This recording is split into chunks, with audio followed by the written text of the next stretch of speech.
So Nacho Libre was an incredible opportunity to work with amazing filmmaker Jared Hess. I was such a huge fan of Napoleon Dynamite, and I got the call that he wanted to collaborate, and I said, okay, meet me at the top of the parking lot over at the ArcLight Theater. So we met there. It was a weird place to meet. I don't know why I wanted to meet there.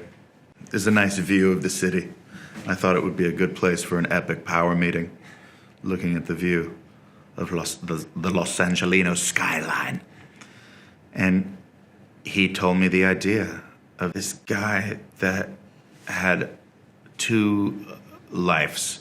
One life that was just for the Lord, and this other secret life that he has where he loves wrestling.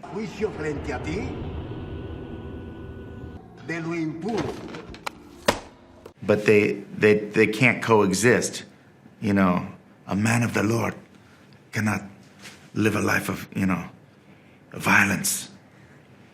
So he's torn, his soul is torn. And the way that he described the world was so funny and rich. I was worried though, I was like, dude, he's a Mexican character. I don't know if I should play that character. And he told me that he had a plan for that, was that my father was Swedish and my mother was Mexican, and I was born in Mexico and I grew up there, but that's why I'm a gringo. I wouldn't have to, do any of the things that would be considered spicy. So we dove in head first and just had a ball. And it was such a beautiful location. We filmed all in Oaxaca, Mexico. Hey, listen to me. Hey, mucho take it easy. I need your help. And get this guy. Take out the legs. Listen to me.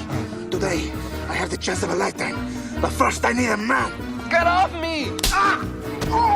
So me and Hector start off as enemies, and over the course of the film, we become best friends. And also we have philosophical differences. I'm a man of the Lord, and I believe in God and faith. And he's a man of science. He only believes in science. But somehow we still work together to become one of the great wrestling tag teams of all time. I don't want to get paid to lose. I want to win! I do get a lot of people saying, get that corn out of my face. Get that corn out of my face! Chancho, let me borrow some sweats. That's another good one.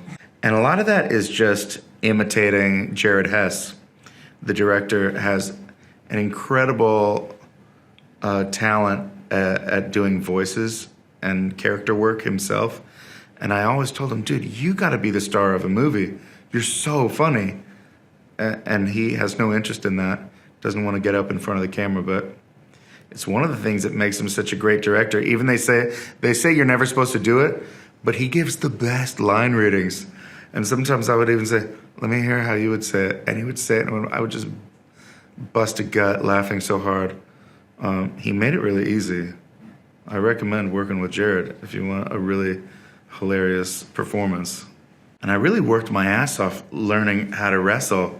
It wasn't without injuries. I at one point sustained a bad gash on my eye diving out of the ring, and I hit my head on some of those folding chairs, and I had to be rushed to the hospital. And the producer said, hey, he's an actor. He's got to be able to use his face. Let's not just get a surgeon. Let's get the best plastic surgeon in Mexico over here as soon as possible. And this incredible plastic surgeon came to the hospital, and she was dressed in a full ball gown. She had come straight from like a fancy event where she was in a ball gown, and she did the surgery on my eye. And as you can see, she did incredible work. You can barely see it. Can't see it really at all. Yeah, thank you. Wherever you are, incredible surgeon.